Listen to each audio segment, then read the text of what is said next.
I was telling you the other day, the genius thing about him and what he's doing is that he has never once named Donald Trump in any of these posts.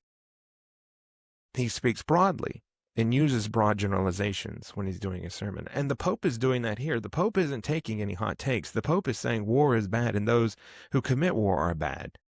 He's saying the tyrants are bad.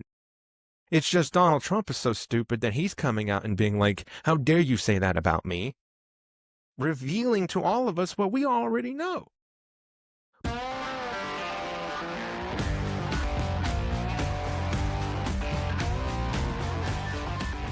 Welcome back to another episode of Mildly Alarmed. I'm Nina, here with Justin again, and we're glad you're with us. We got a lot to cover this week on Make It Make Sense.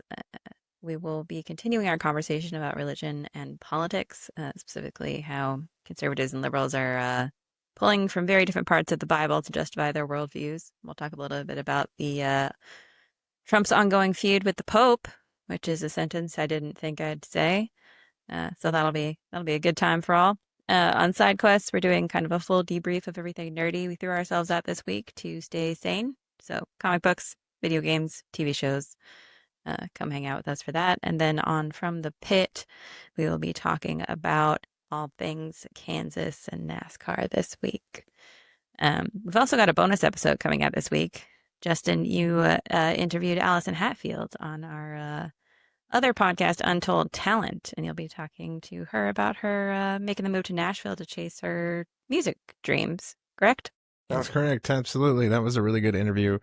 Longtime friend of mine who is a rising country star. So definitely check that out and check out her music on Spotify. But yeah, great interview. Was really happy to do it. Really happy to sit down with her and look forward for everyone to see that as well. Awesome. And yeah, as always, all of our episodes, the small segments and the main show will be dropping at 6 a.m. this week on YouTube, Spotify, and YouTube Music. So let's get into it, Justin. How you doing this week? Doing pretty good. It's been a crazy week, like you said. There's been an ongoing battle between the Pope and the Trump administration, and I was telling you, I think I find myself feeling like Ken Watanabe in the Godzilla movie when he's standing there watching them and he's like, let them fight. I feel like I feel like let them fight. This is the fight that I didn't know I really needed, but I've been very entertained by this. So yeah, it's been a really weird week news wise, just a lot of strange things. We had the AI photo and all that. So yeah, it was a really bizarre week, I think. Yeah, I agree. I I too was kind of just sitting back with a bucket of popcorn, just watching the Pope and Donald Trump square off this week, which I know we're going to talk about in a little bit. But it's been an interesting time to be an American It lately. has been. It gets better every day.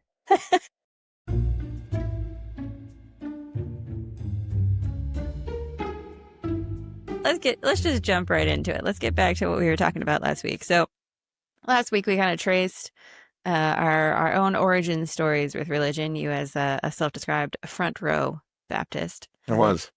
and me as a Protestant with a lot of Catholics around Sitting on the back who, row. yeah, and meditating because really I just kind of went into Buddhism for a long portion of my life. Mostly I kind of fell into Buddhism in college, but you we got to kind of college for you. We touched on it a little bit, but college was your like Jumping awakening, off for point. lack of a better term. You were around new people. You were Got outside listening the to new bubble. ideas. Yeah, you got Yeah. outside the bubble a little bit. Um, so what was that like? Like, what was your mindset in college, and how are things evolving for you? And how did your friends and family react to those changes? Yeah, so I actually stayed in church for a little bit during college. They have the youth group, which is where you're at until you graduate high school. And then a bit like they do in Fallout 3, when you get too old for a little lamplight, they send you to Big Town. I was kind of that was kind of happening to me, to borrow a Fallout reference. I had to leave Little Lamplight and I had to go to Big Town. So they put you in this like singles. It's called the singles class. And it's for like young adults who are in college. So I was in that group, and we would go and hang out, and we would do like bowling and various things like that. But I didn't feel like I really fit in with those people. Uh, and then come to find out, I think they felt the same way about me, because I learned later that they would do things off on their own and their like little clique, but I was never really invited or a part of it, which at the time I honestly didn't really care that much because I was, like I said, I kind of recognized that like these people are, I don't know, we're not going to hang out. But it was interesting that when I started coming out of the political closet, as it were, as a Democrat to all of them, and they started realizing this. They actually sent like a spy to infiltrate like my life to try and bring me back to Christ, because it was funny that like around that time they were almost thinking the two were synonymous. Like me becoming a Democrat was also me rejecting religion, God, because you can't be, and I may have even told this, now I'm thinking about it, I may have even told this, you cannot be a Democrat and a Christian. I think the choir director told me that. Someone told me that. Interesting. Yeah, they were really worried. They were really concerned for my soul because, I believed in healthcare for all. Very concerned for my soul. But yeah, so we would, this kid, who was a little older than me, I think, wanted to hang out. So we would go to the movies, and I thought he was just being like, a pal or whatnot. And I thought he just wanted to hang out or something. And I thought, okay, yeah, like, that could be cool. Like, I don't really know this dude that well. Like, I don't have a ton of friends at this time. Some have moved away to other colleges. This could be cool. So I hang out with this guy. So we go see, I think we saw like two movies. We went to the movies. But the thing is, like, it became obvious of what this was later when we were hanging out. Because when you're hanging out, no one's just going to ask you, Nina, how is your walk with God? That's not going to come up while you're ordering food. Can't say I ever You had know, a friend ask me that. yeah, like two pals just hanging out, two dudes, two bros, just chilling and hanging out. You're not going to be like, so, how is your walk with God? Tell me. And it's like, that's heavy. Um, it's just fine, thank you. How's yours? Like, so it became obvious of like, oh, I uh I see what's going on here. I see what's going on.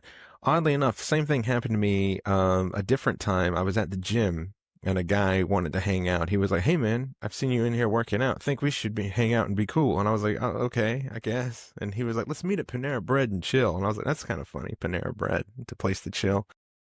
But I was like, okay, like I just moved to Raleigh proper, and I didn't really know anybody, so I was like, and I just started going to this gym, and I was like, all right, yeah, cool, that could be fun to hang out. And it turns out he was wanting to sell me on a pyramid scheme.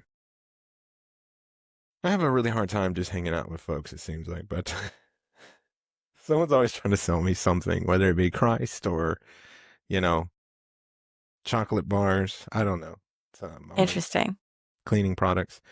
So yeah, so that became obvious that that people were taking an interest in me. They thought that something was wrong with me because I all of a sudden had come out as a Democrat, that I was voting this way, that I had these, I was starting to share memes and things on my Facebook page, and people were concerned that I was supported Obama. It was very concerning, and so, and then it just put a bad, I just left. Like I was like, this isn't for me. This is ridiculous. Why am I even still going to this place? Why am I even still doing this?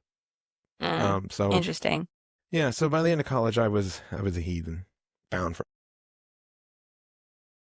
I've accepted it now. It's fine. Sure. Yeah. Yeah, I can't say my college experience was nothing like that, actually. I my high school was very socially social justice aware, and I immediately Communist. found those people in college as well. So I eventually ran a group called Idealists United. So that tells you a lot about my worldview. I hung out with the other leaders of the other groups, like Students for Sensible Drug Policy and the ACLU.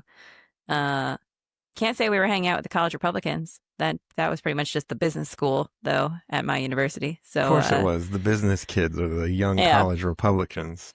yeah. Of course it Uh, was. so we were out there protesting, bringing awareness, bringing interesting groups to the university. We did a lot of lobbying at the time for various things, trying to keep tuition from going up at UConn, trying to add gender identity and gender expression to Connecticut's anti-discrimination laws, which did in fact pass because Connecticut's cool like that. Um, and then I don't know, we were trying to get people involved. One of the things that I was actually really proud of was we at one point registered about 2,000 people to vote That is over the awesome. course of a couple of days. So, I mean, we were really trying to make a difference. And at no point in my college experience, well, no one has ever asked me in the history of time how my walk with God is, but also, I, uh, I had friends that were religious and none of them seemed to hold those convictions that you couldn't both be What a were your Democrat or a what were your socialist or a religious friends? communist. What were your religious friends like? So I Were had they friends of all religions. That's a thing to start with. I mean, I had Hindu friends, I had Muslim friends, I had Christian friends, I your had Christian friends? Did they Catholic friends. were they just Christian and that's who they were, or was it a huge part of their identity? Or were they just like, yeah, I'm a Christian, I believe in God? No, I mean, I had friends who went to church every weekend. Hmm. Like, I had those friends, but I think the thing that I noticed the most when I moved down here and away from Connecticut was like it was very rare to meet people in Connecticut, at least where I grew up, that your religion was your identity, Mm. right? So Yeah. like a religion was part of your identity and it might inform your morality, but no one was ever like, I'm Christian and that's all I am. And I think a lot of that came from the way that Christianity uh is integrated in Connecticut. It's like we were talking about last week where science and Christianity aren't at odds with each other. Like I never even went to a church where that was really a thing. It was just like, yeah, both of those things can be true. It's fine. Mm. Um, so I don't know, like mm, I had some friends who maybe had some parents who their religion was a little bit more of their identity than my friends. I like I was never going over to somebody's house and they were like preaching at me or dropping Bible quotes or anything like that. Like it just wasn't really a thing for us. Hmm. And to be honest, there were a lot of sort of like religious groups and chapters at our college of all religions. So like there was a lot of like all kinds of peoples were organizing and putting on events. I remember at one point, it just popped into my head, there was like a Jewish student group that actually hosted a debate on the Palestine-Israel problem at one point. Really? And like there were Palestinian kids and pro-Palestinian activists who came and we had like a legitimate debate slash discussion about what was going on in Israel and Palestine. I feel like one of the things that my college actually did really well, and my high school did this too, was especially if they saw that like one group, or if they even individual teachers, if they saw that you were really falling into like, I believe this and that's it. Like I don't want to look at the other side of the debate. They did a really good job of challenging you to be like, yeah, but what about those arguments? Are these not valid arguments? It's kind of Hmm. like the old adage that one person's terrorist and another person's freedom fighter. Like there's there's always another side to the story, and I feel like my college and my high school did a good job of pushing back no matter what side you were on. I mean, even if the teacher was like, you could kind of tell they were more liberal or whatever, they would always try to push the conservative perspective too, to be like, you need to think about these things. You need to argue these things in your brain. You need to like understand the other side to the story. Mhm. Um, and if nothing else, it could just make your own arguments stronger as to why you believe what you believe, but you should still give like the other side a chance. No, we didn't do anything like that growing up, in my church or anything like that. Don't even really think we did any of that in school. Um, but I've always felt that there was, an insecurity there. People who are often insecure of a belief don't want to challenge it at all or debate it or even see the other side because there's an insecurity there. So I felt that way about the church that I grew up in. I was like, I think deep down there is a level of insecurity somewhere because they were so adamant that I stop asking questions at all and would get in Yeah, trouble for asking questions. It's almost like looking back on it now, there that feels very insecure in your belief. sure. I don't know. Yeah. I mean, if you're not going to question something, that the logic there is that it can't stand up to questioning, can't stand Hmm. up to like logic and reason. Thus, people fight really hard to just hold on to their beliefs and not ever challenge them.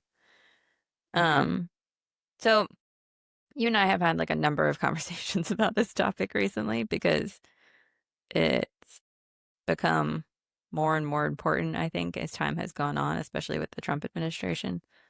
Um, with them trying to portray themselves as like the saviors of Christianity in America. Uh, so I I had Claude do some research for me because I think one of the things, one of the reasons that we put this in the Make It Make Sense segment, one of the things that you and I talk about a lot is that we don't really understand how any Christian could think that Trump or the Trump administration is a good representation of Christian values. I know. Um, Especially when and you pair it with like, you know, they literally sent someone to hang out with me to steer me, the lost sheep, back to the flock because I said that I'm voting Democrat now, or I aligned myself with at the time it would have been Obama. Like I support this administration. Um, they were worried about me. Um, but yet they align themselves with a man like him, and they don't see a problem with him, but they do see a problem with like me. I think that's pretty crazy. it's interesting. And so I asked Claude to just pull some research because it's my favorite research assistant about uh what arguments the Christian right might have for why Donald Trump and his administration are upholders of Christian values, and then why liberals feel like Trump and the administration are corrupters of Christian values. Um, and Claude basically it gave me some topics, which we'll bring up a few. But it basically brought it once it did all its research. Its summary was basically that Christian nationalists pull a lot of their morality from the Old Testament, and liberal Christians pull a lot from Jesus Hmm. and the New Testament. That Old Testament was a bit more fire and brimstone. It was, God was a different God in the Old Testament. yeah. And I think one of the interesting things that well, it happened to me this year was, as you know, like over the holidays, we went to go to my uncle's funeral. Your first Catholic funeral, It as was we my put first it. Catholic service. We went to this beautiful Catholic church in New Jersey, and the um the father, there's like he said so many beautiful things about my uncle and just about uh Catholicism and Christianity in general that it made me kind of think about it again, to the point where I started rereading the Bible earlier this year because I was like, you know what? Haven't given the book a crack in a while. Let's see what's in here and see if Yeah, see how this resonates with me again. So I did that, and I started listening to there's a podcast that Ascension puts out called The Bible in a Year. And so I started to listen to Father Mike Schmitz, I think is his last name, uh, and his sort of interpretation of the parts of the Bible that I was reading. And one of the interesting things that he said that you and I have talked about before is that the Old Testament is God meeting people where they're at, uh, seeing that like we're in a much more uh, primal. retribution based, primitive, primal society at that point in human development. And so his rules and his laws at that time are the way that they are because he's trying to meet people where they're at. And that by the time we get to Jesus in the New Testament, he's trying to help humanity evolve to a better form of themselves, right? Um, Somewhere a Baptist just killed over, saying that God was trying to help them evolve. Somewhere, some out there, a Baptist just hit the damn deck. Resuscitate them, please. so so that is interesting in that the way that Claude laid out these arguments, it's the Old Testament versus the New. Um, so it pointed to a few things, right? So first, and probably the largest battle that America's had ongoing, abortion and the sanctity of life. I've heard that all the time too. I'll interject real quick. Yeah. Cannot tell you how many times I wish I had a dollar for every time a someone I've been debating who was Christian told me that I do not care about dead babies, that I love dead babies, that I want more dead babies. I cannot tell you how many times I've been told that. I do not care about dead babies. It's an interesting one. So the the conservative view of this, right, is that life begins at conception and thus must be protected and preserved and what have you. Um, the liberal version of this is that unwanted babies lead to unwanted societal uh, problems and issues, right? Like after Roe v. Wade went into effect, uh, in the decades after, violent crime went down significantly. And one of the theories is that because there were less families struggling to provide for children that they couldn't afford, and because there were less unwanted children out there fighting for themselves on the streets, violent crime went down.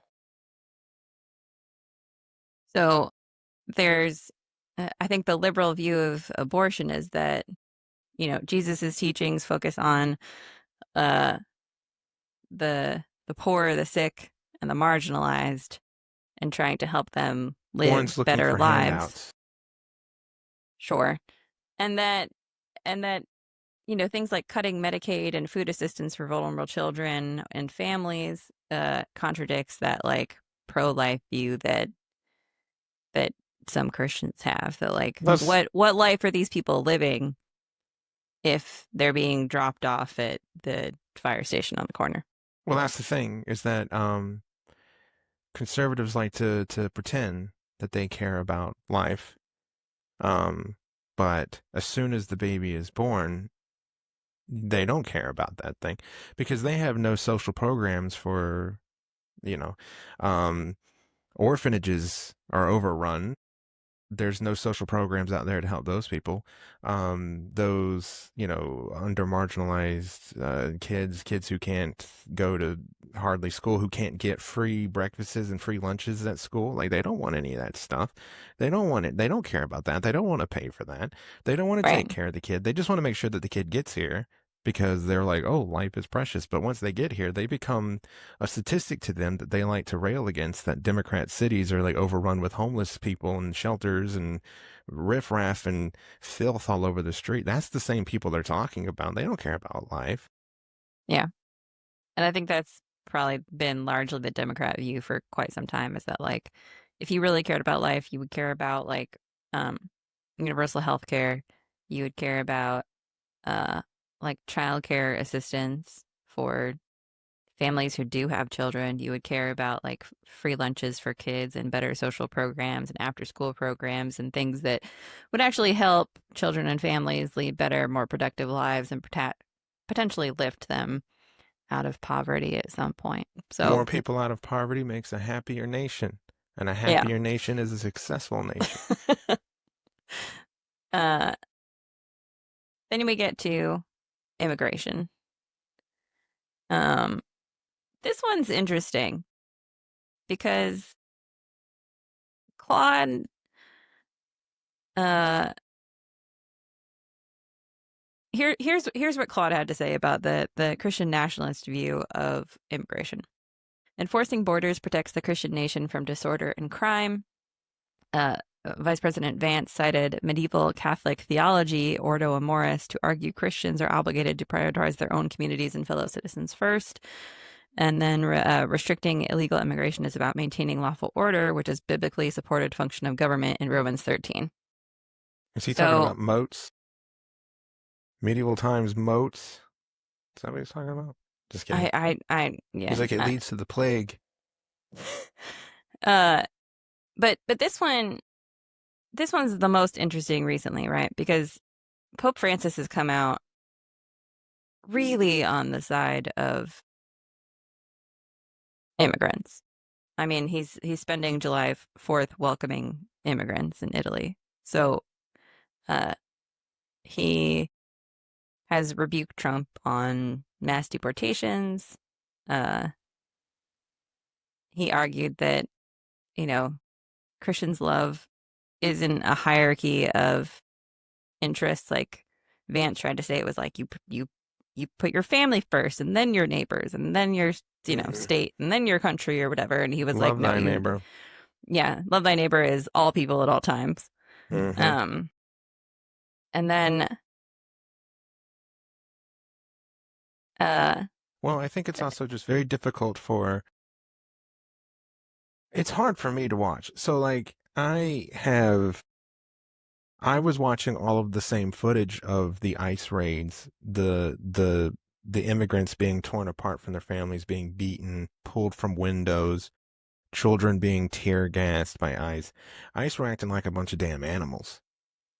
And it was hard for me to watch. Like, I got like physically, emotionally angry watching that stuff. And I think it's crazy, or it would be very hard for a Christian to sit there and watch that and be like, that's what we want. These images are exactly what we want in this country. But that's kind of what was going on. I mean, because I had, yeah, people who I follow on Facebook from my old days of church going, people who raised me in the church, Sunday school teachers and things like that, who avow themselves to be Christians, followers of Christ, and they were ecstatic, applauding these people getting torn out of their homes, getting ripped apart, their families sent away, not even knowing where they are. Some family members being like, I have no idea where this person is, being sent to gulags in other countries that they're not even a part of. Um, this is not what we want in this country. This is not who we should be. One, as a Christian nation, as we claim to be, but two, as Americans, this is not the kind of behavior that we should be having in this country. And I was appalled by it. Yeah. And I don't even consider myself to be that big of a Christian. Like, I'm just me as a human being. I'm like, I am appalled by this. Yeah. And I would have expected more Christians to come out. Now, I have lost faith in Christians of a certain sect, and I'm sure we'll get to this, but it was, and I just could not believe how many Christian or people who follow Christ or claim to. I don't think they're real, but like the claim to could stand by and watch this stuff on immigration. It's unchristian to me. It's not even it's not even humanity watching Yeah. And this. someone inhuman. Yes, Yeah. So the Pope has been tweeting a lot about this. We'll get more into the Pope's fight in a minute, but he's basically been stating that a nation's moral standing is shown in how it treats its most vulnerable. and we've lost our Um, morals then. and yeah, I think looking around at everything that we witnessed with, people being ripped apart, but also American citizens being murdered on the streets, Yes, uh, I just don't understand how you can look at the way that immigration is being currently enforced and think that that's what God would have wanted. If you're trying to look at it from a Christian perspective, it seems absurd to me.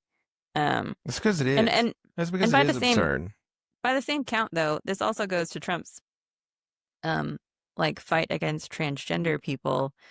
Uh, that you can group them in with the marginalized and the most vulnerable, and which is largely why liberal Christians to this day argue that love thy neighbor also applies to people of like LGBTQ affiliation.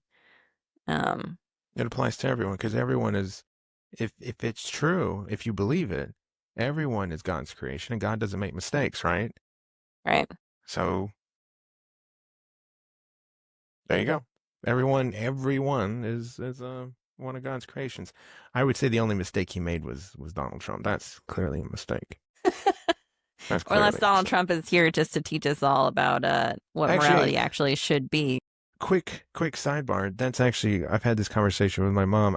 She has told me, I'll paraphrase this, but she has told me a few times that she thinks that Donald Trump was put there to reveal who is Christian and who is not. You know, he's kind of making Christians look at themselves and see how Christians have lost their way. She believes that was his main function. Yeah. I mean, I to a certain extent, I agree. I feel like Donald Trump has brought out the worst in a lot of people. He's brought out the worst in humanity for sure. There's And no doubt. if you are out there, like who did you tell me this morning has decided to come out as against? Sean Hannity. There you go. Sean Hannity is saying that he no longer wants to align himself with the Catholic Church. Um, so he's chosen his God, Just the Church of Trump. just as the Church of Trump. So he's chosen his God. He's clearly like, yeah, my Lord and Savior is Donald Trump. And I think a lot of Christians have. I have Christians in my family who are big supporters of Donald Trump. Um, went to his rallies, and they can do whatever they want. They're grown adults; they can support whoever they want. But I almost feel like sometimes the Trump for me is ultimately a debate of morality because he's so immoral to me, and he's so disgusting. But since he's so immoral in my eyes, I almost feel like anyone who follows him, it questions their morality. Because unlike politics of old, I think back to the election before him when it was Obama running against Mitt Romney. That wasn't a politics wasn't about morals then. It was just about which direction do we want to go in economically or policy making. But it wasn't like a party of morality or something like that. Like it wasn't about that. But now it seems to become that way because if you support Trump, what does that mean, right? Like it means you're okay with certain things that are terrible, a terrible way of behavior, the way you treat women, the way you treat immigrants, the way you treat others. Like, I don't know. Like, so when, especially when a Christian tells me that, like, they support Donald Trump, or when anyone tells me they support Donald Trump, I automatically wonder about that person's moral judgment.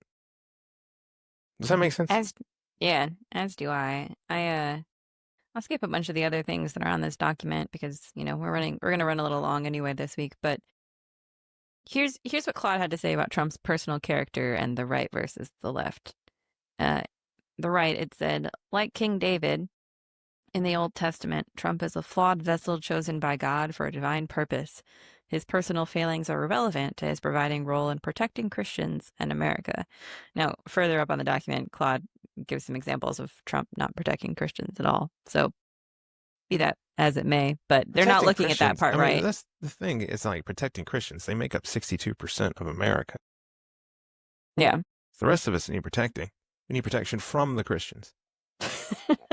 Technically, you and I are both are Christians, but the on the liberal side, he said liberal Christians argue that character matters, that boastfulness, cruelty toward enemies, and the accumulation of personal power contradict the Sermon on the Mount's teaching on humility, mercy, and peacemaking. He And I has no think that humility. that in particular is, I think, what the Pope has been trying to convey when he speaks. I mean, let's just talk about his one most recent one of the most recent tweets he put out there, right? So on April 17th, he tweeted, "Woe to those who manipulate religion in the very name of God for their own military, economic, and political gain, dragging that which is sacred into darkness and filth." Uh, Pretty on the nose Mm-hmm. for the Pope. He's done a really good job in this battle. I was telling you the other day, the genius thing about him and what he's doing is that he has never once named Donald Trump in any of these posts. But Donald Trump is the one who's been replying back as if these are personal attacks against him, which kind of makes me think that somewhere underneath all of that McDonald's that he eats, somewhere beneath the Big Macs, there is a conscience. And it's kind of getting to him that he reads this and he's like, he's clearly talking about me because Mm-hmm. I know deep down that he's right. I am a horrible person. But I was telling you, a good pastor, a good preacher, minister, whatever that role may be, a religious leader, is going to speak in generalizations because, it was the kind of thing I remember as a kid sitting there on the front row that it almost felt like the preacher would be talking about me, right? Like to the point where you'd be like, did mom tell him something about me? Because he's speaking in such a generalization. The way he's supposed to do it is when he gives a sermon, he's supposed to make you think like, I've done that. I have thought those things. I have been that way before. I need to change. I need to go and reflect on who I am as a person and align myself. So he speaks broadly and uses broad generalizations when he's doing a sermon. And the Pope is doing that here. The Pope isn't taking any hot takes. The Pope is saying war is bad and those who commit war are bad. He's saying the tyrants are bad. It's just Donald Trump is so stupid that he's coming out and being like, how dare you say that about me? Revealing to all of us what we already know. But the crazy thing is that because he has become a cult-like religious figure, there are people who are now going against the church over him. Again, maybe kind of going back to what my mom's theory was, is that he is shining a light on certain Christians that they have put a false idol before God, which is on the Ten Commandments. A fun game that we should play actually is pulling up the Ten Commandments, seeing how many of these Donald Trump has broken. Maybe That'd be we'll a do that fun on a game. future episode. Yeah, a fun game to play. Maybe you can play this at home. Go now and pull up the Ten Commandments with your friends and family and go down each one and see how many this son of a bitch has done.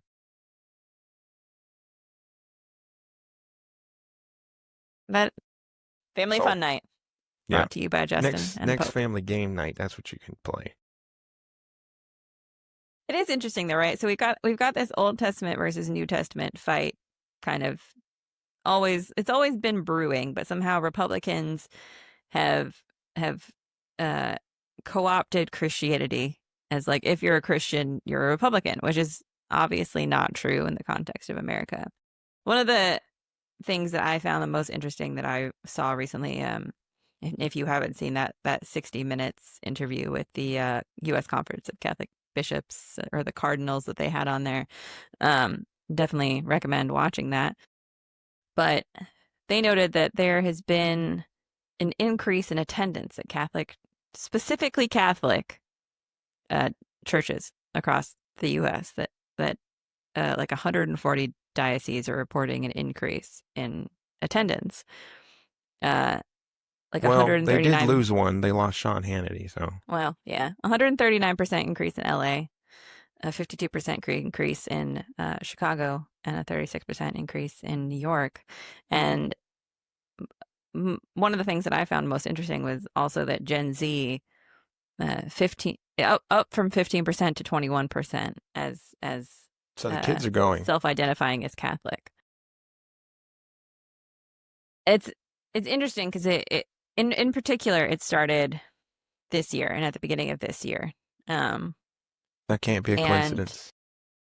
I don't really think it is. Part of me wonders if what people are really seeking is a kind of moral center, a moral certainty, a moral leader. Um, and we have seen so many institutions fail us in the US so far. We've seen media companies go down, we've seen universities go down, we've seen law firms, people who really should be fighting because they actually know the Mm-hmm. laws. And they know the laws. We've seen those people just capitulate to Trump. Uh, no one seems to be standing up for American values or for the vulnerable, oddly, in the way that the Catholic Church is all of a sudden. Which I think is the defining. So that's my point. I think is that that's been what I think the church always should do. They're the ones who are supposed to. We have this thing in this country called separation of church and state, or we did. And I think that's where a role of a church is supposed to come in. They are supposed to protect the vulnerable against tyranny, governments, anything like that. Just be there to protect the impoverished, those who are in need. We've not seen any of this. When ICE was going around, we saw pastors, right-wing pastors, applauding the ICE agents. Yeah. But I think people, like you said, I think people are so starved for something that's good, a moral center, to see someone stand up against this. Um, and to come from the Catholic Church, what an arc that's been. Like what a character change. But Yeah. to see I it mean, there's coming, comedians have made that joke, right? That the only thing the Catholic Church and the Trump administration have in common is that they've both protected pedophiles at some point. yes, Um, yes, so like it's a crazy character arc for the Catholic Church that all of a sudden people are, in my view, because I feel this way, being drawn back to the Catholic Church because it is standing as a beacon of morality amidst a bunch of amoral and immoral people and institutions and acts. That it's out there at least trying yeah, to bring to light the horrors that it's seeing and the fact that if you take that religion at its face, if you look at what Jesus actually spoke, none of this would align with those teachings. yeah. I think people are desperate. I know I am. I'm desperate for something good, and it has been good to see.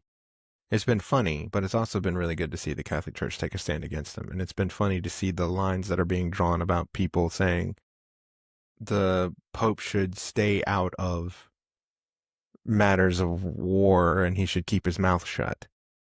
It's like Yeah. he's the Pope. He's Yeah. not a political figure. He's not he's the Pope. I don't know, but I'm glad to see someone doing something because like you, I have been just disheartened by all the people who have been willing to capitulate. Yeah. And let's be clear, Democrats and Republicans both. We're not Yes, saying that either party is doing a good job at this point. In fact, I'm pretty pissed off at most Democrats in pretty Congress. much all of them. In fact, Yeah. There's they're like pretty feckless. They're a pretty few that are feckless. out there trying to do the Yeah, right thing, and the rest are doing nothing. they don't care. I think Democrats often um, would rather play defense than go on the offense. Because I think the problems that face us as a nation are not going to be solved by electing someone here and there. They're going to have to. It's going to have to be things that get put in place that take a long time. But we have to put those things in place and then kind of watch it grow. Like you don't plant an apple tree and then go pick the apples the next day. You have to wait for the tree to grow and the apples to do the thing. And I think that's where the Democrats are afraid they don't have. I don't think they have an effing plan. And even if the ones that do, there are so few of them who can eloquently speak about their vision or charismatically speak about what they believe the country should be and like how to get there.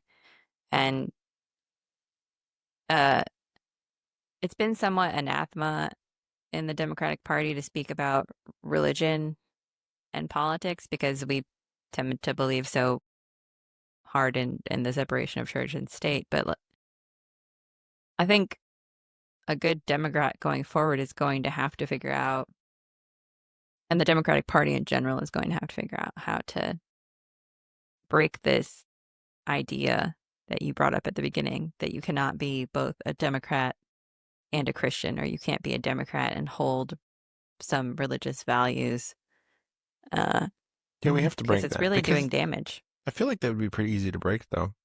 If you come out and you just because people are so starved for morality, because people are so starved for something good, if you just came out and showed humanity, showed humility, um, talked about your personal beliefs, faith, we're just open.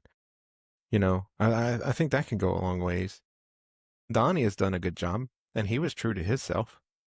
Um, It's true. and he was able to win a lot of folks over, and But has done and to be clear continues to do though, a good job as mayor. this is in the Northeast.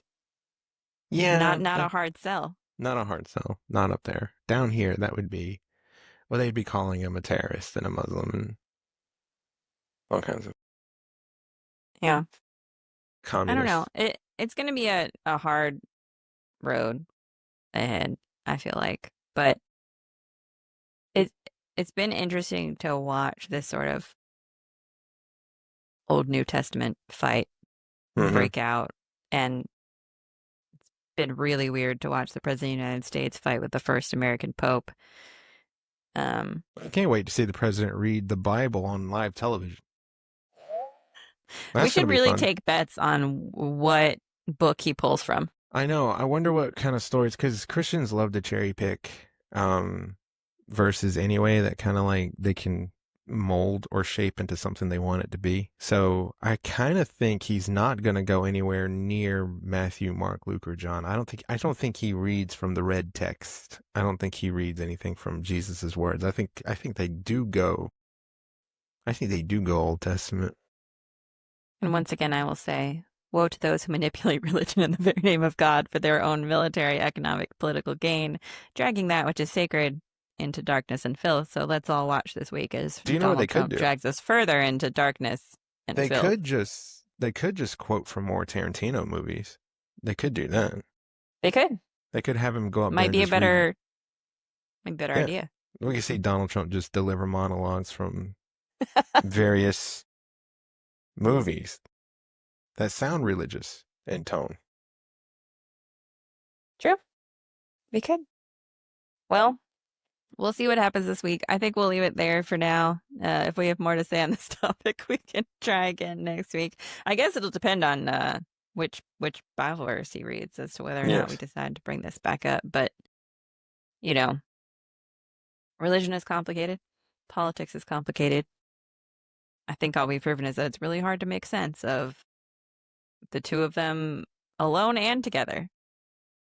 So, uh, perhaps we failed at our objective of making it make sense, but maybe we challenged someone to think a little bit differently about how they're viewing the world this week. We can only I hope. hope so. All right. Well, we're gonna move on to our side quest, things that brought us joy this week.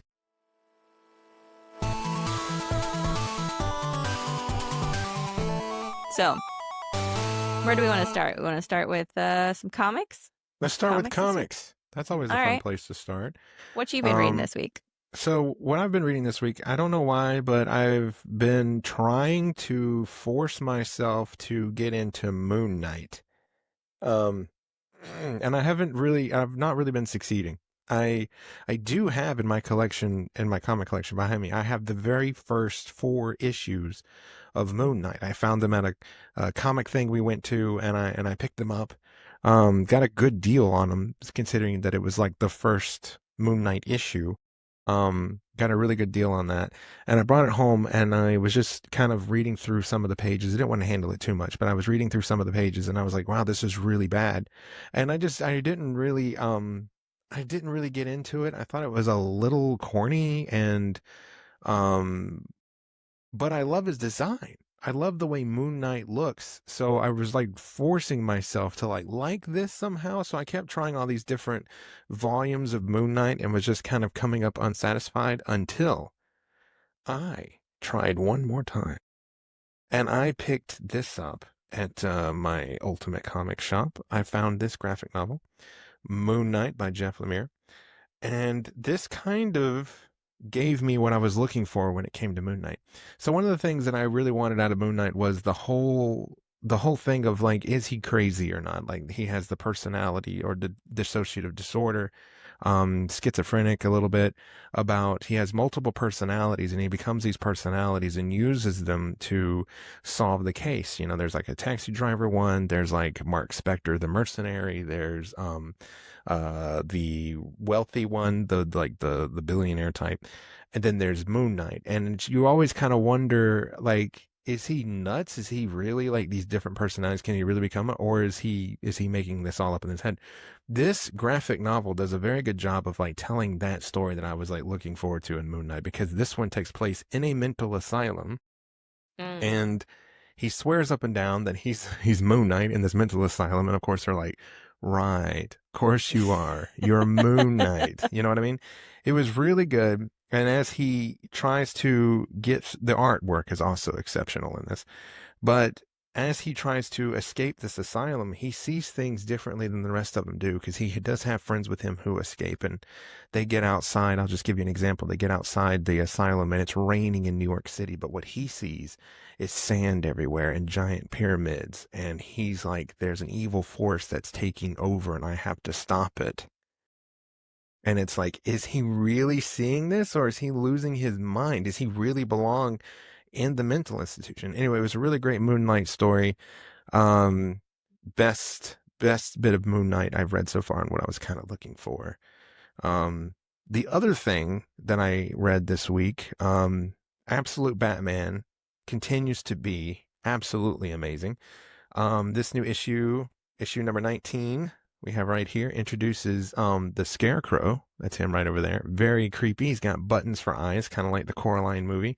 It also introduces Deathstroke into the Absolute Universe and the Robins. And it turns out that the Robins are run and controlled by that universe's Joker. He kind of uses them as a band of assassins that were trained by Deathstroke. So I kind of like that. And they are going on the hunt for Batman. And I won't reveal why, but there's a very big thing that happens in the Absolute Universe. And it leads them to go on this hunt to stop Batman and turn the people against Batman, who are starting to rally against him, and the authoritarian themes that are sprinkled throughout the Absolute Universe. So people are starting to turn on their savior. So yeah, Absolute Batman continues to be absolutely amazing. And those are the two things I read this week in comics. What were you reading? Well, I was reading Firestorm. Like Loved it. most of the other people who love comics, I loved this. Uh, this is just I think the reason that I love it so much is that it was just so unexpected. I mean, when have any of us cared about Firestorm? Uh, I did. not not recently at least. Mm-mm. And I don't know much about Firestorm. I've never really read a Firestorm comic, but there was something about this where I was I'm aware of Firestorm. They referenced it in that Flash TV show. Yeah. Like, I might as well give it a chance, right? Amazing.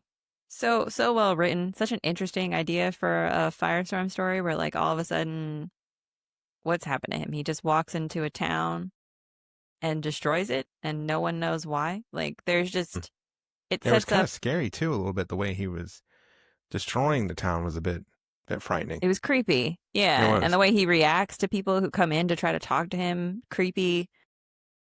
Just like such a good comic. If you haven't read it, highly recommend picking it up. I don't want to give too much away, so I don't want to talk too much about it, but um really, really well done. And then this comic, Fireborn, which looks crazy. I'm gonna open it up just to show you the art style because I don't think I didn't even show you the art style that's inside this comic. But it's got this very like almost anime looking style art. Trying to find like a good example of it, but like somewhat anime Yeah. style art. Yeah. Um, and it's just I picked it up because someone at the comic book shop listed it as like their pick of the week, right? And I was like, well, that's interesting. But on the cover it says from the world of lost fantasy. Now, I have never in the history of time had good luck picking up a comic that was part of another world because usually when you start those comics, you feel like you've been dropped into the middle of the story and you have no idea what's going on and nothing's being explained. And you're just like, You were this supposed is, to have done your homework and have read the entire yeah, volume of the thing that came before it.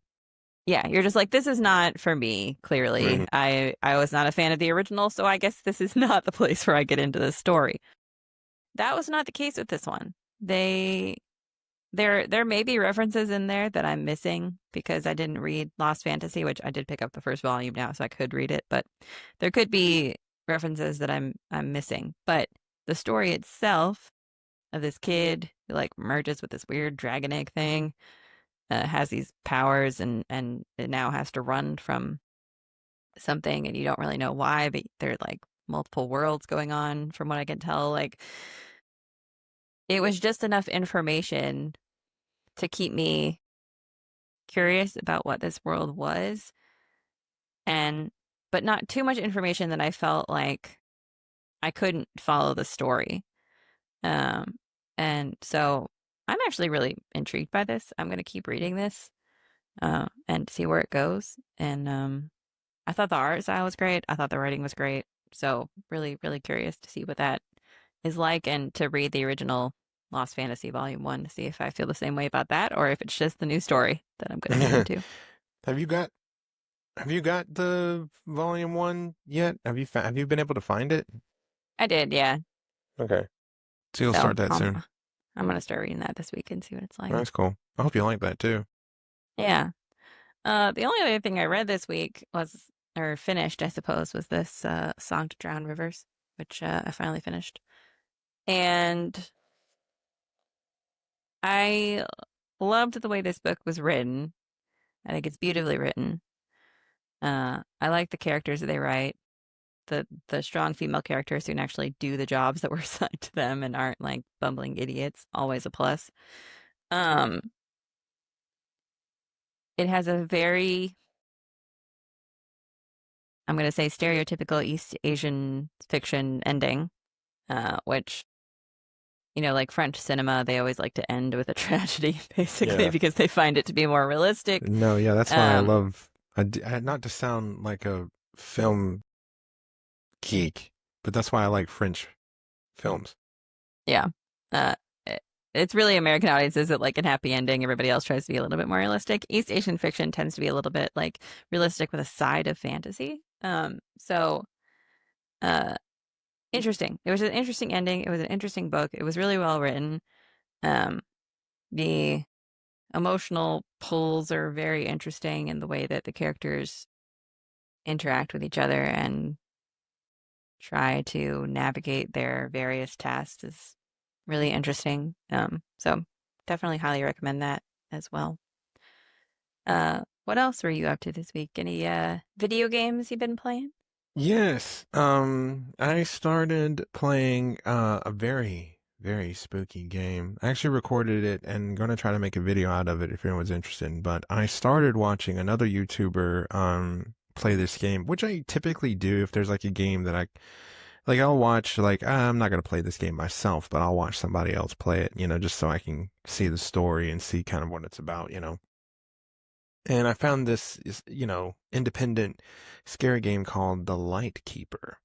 And I was drawn to it at first because I really like old like nautical aesthetic. I'm like interested in like old shipwrecks. Like I was for the many, many, many, many, many years. I have been like I love the Titanic. I've read all the books that I could read about the Titanic. A Night to Remember is one of my favorite books.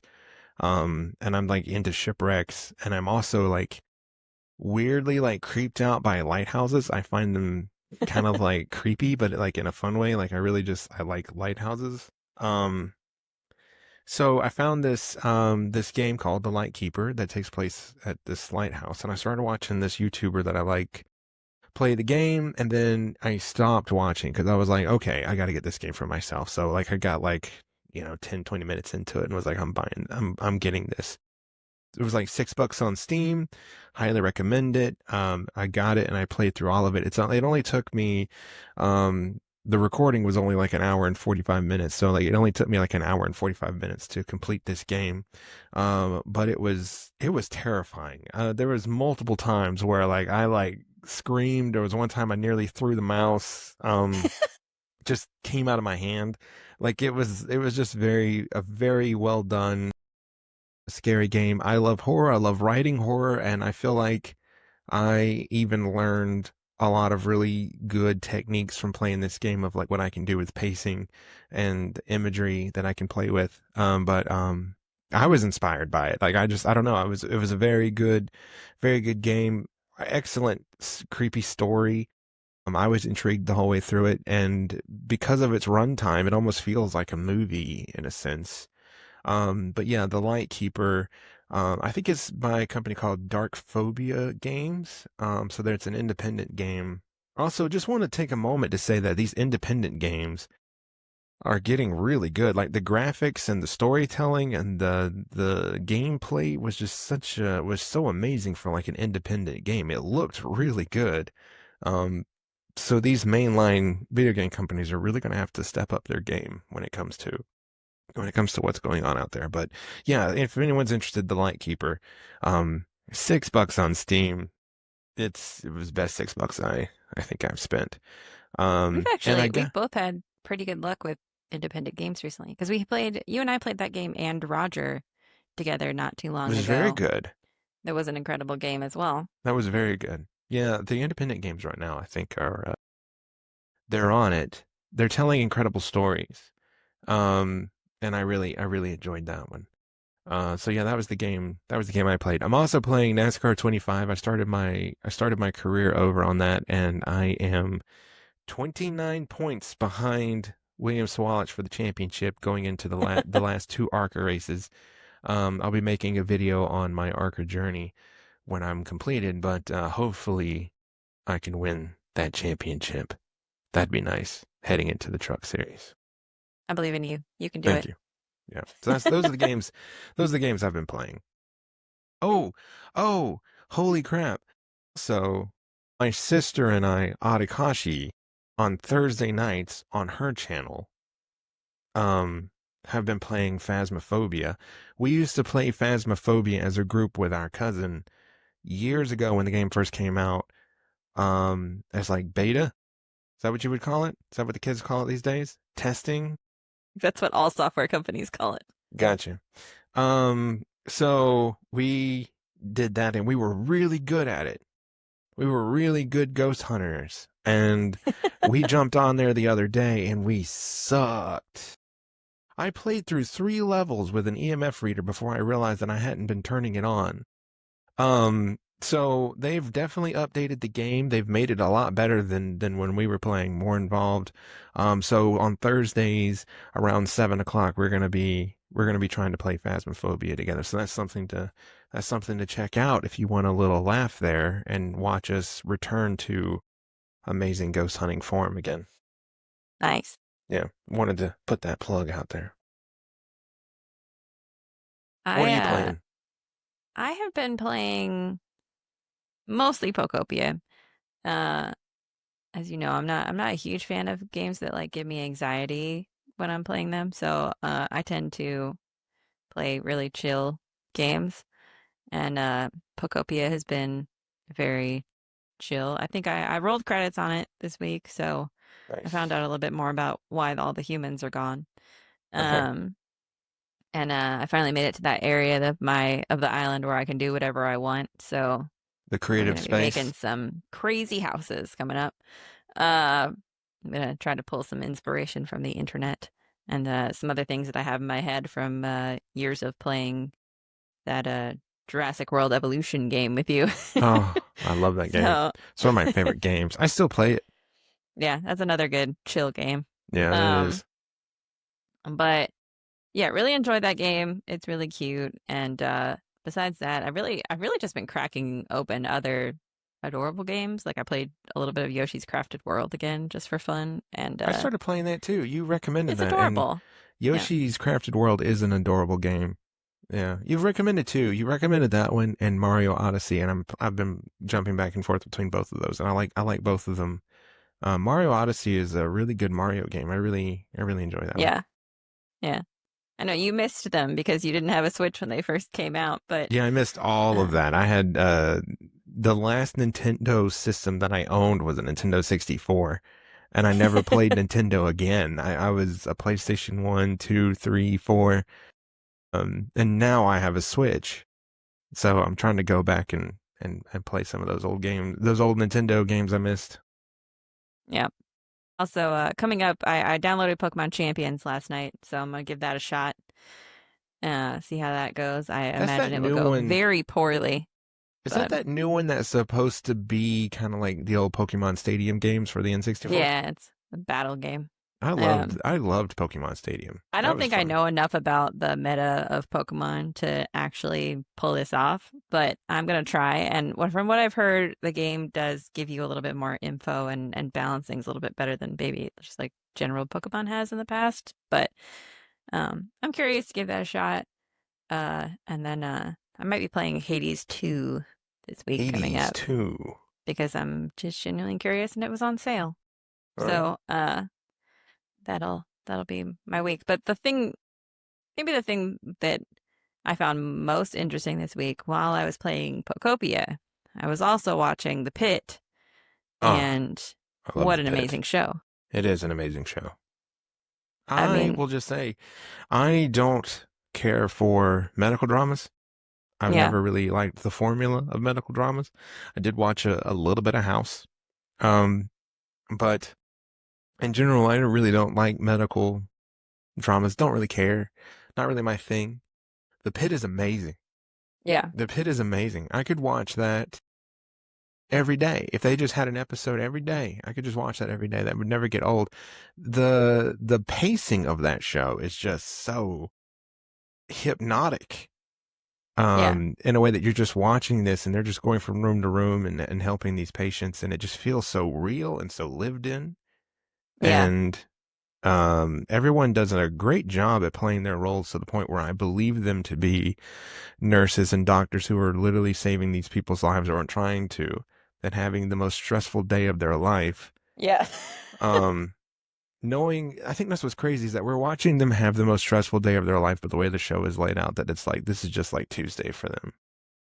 Yeah, it's a single day per season, and it really doesn't follow that format that other medical shows do. I mean, there's a little bit of that in there. So like most medical shows like House or even comedies like Scrubs, you're following them as they try to help like basically a single patient or a group of patients, but there's always that like diagnosis leading to on House it was like crazy absurd medical discovery, and on Scrubs it was Mhm. like somewhat a little bit of both. It was either like really routine or really weird. But in the pit, it's equal parts about the doctors trying to navigate how to be doctors and nurses, and also a little bit about the patients trying to navigate the medical system when it's like so fucked up in a lot of ways, and like the challenges that they're going through. And you don't get like not all threads are resolved. In fact, most threads are not resolved by the Right. time that the season is over. Like if you really like an actor who plays a patient, you may never know what happens to that person because The they get day ended. a The little bit of shift time with ended. the doctor, the shift Time to go ends, home. It's quitting time. time to go home. Yep. It's crazy, and it's just it's so well acted. The all of the actors in that show are incredible in the way that they write that show, going from like crazy medical emergency to them talking about their lives to them dealing with depression and anxiety and stress to like just real things that are happening like ice infiltrating hospitals or Yeah, the pit went just woke. yeah, people not being able to like afford medical care. Like all of that stuff is in there, and it's just it's an incredible show. So It well done. is very good show. Really loved it. I'm hooked now, and I cannot wait for season 3. Yeah, which is Hopefully, we won't have to unfortunate wait because too long. season 2 just ended. Yeah, we'll have to wait a year, about a I year. know. But yeah, I'm hooked. I'm hooked, and I want to see more. Same. I want to see more. Um, Also, we've been watching a little Daredevil on the side because I never saw the Daredevil show, so I'm trying to that's been get you caught fun. up on that because I watched the show that was on Netflix, but I never saw Born Again, and so I'm trying to get you caught up one, and then we'll both go into Born Again pretty fresh. I think we watched like the first episode of that, but we'll go in pretty fresh, and then we can watch those. Also, The Punisher's coming back, and I'm really excited about that because I loved that Punisher show.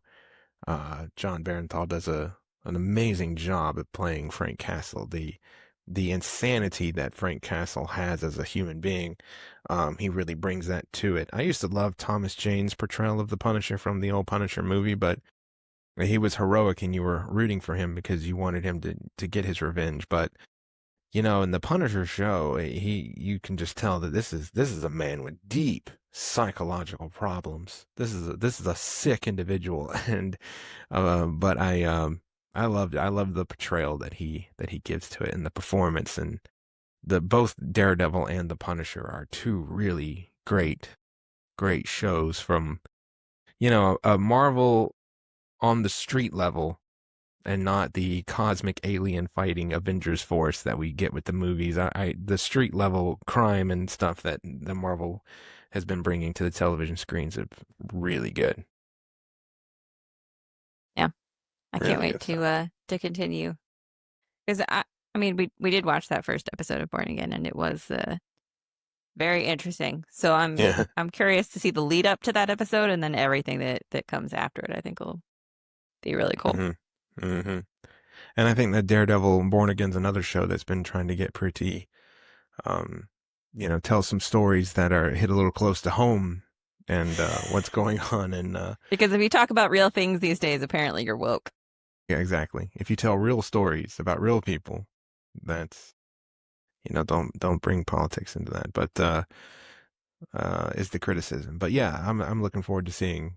I'm looking forward to seeing Born Again 1 and 2 because Born Again, and I don't know if this follows the Daredevil Born Again story. So I'm a huge Daredevil fan. Like I have a lot of Daredevil comics and boxes of Daredevil comics, and the Born Again story was one of my faves um, during the Frank Miller Daredevil run. It's really good stuff.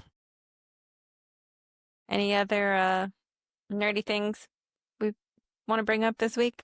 There are any things I want to bring up this week. I still want to see Project Hail Mary. We're Same. trying to get to that. I hear that's a very good film, and people are seeing that multiple times, kind of like they used to when Titanic had come out. It reminds me of kind of like that. So They released another trailer for Street Fighter.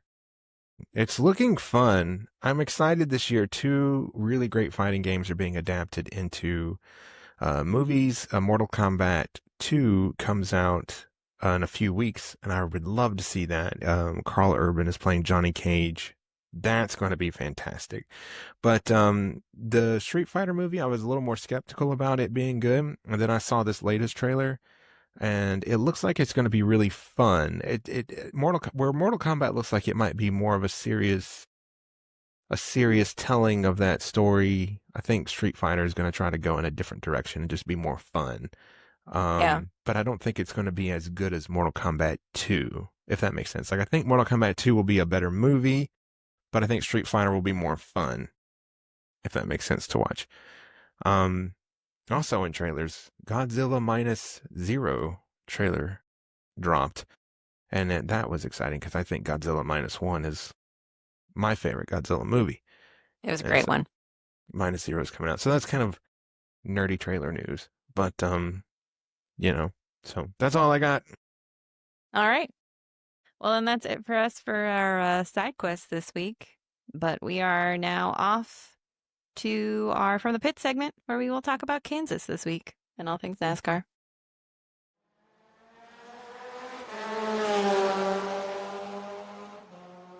We have some interesting races to talk about this week in Kansas. What do you think?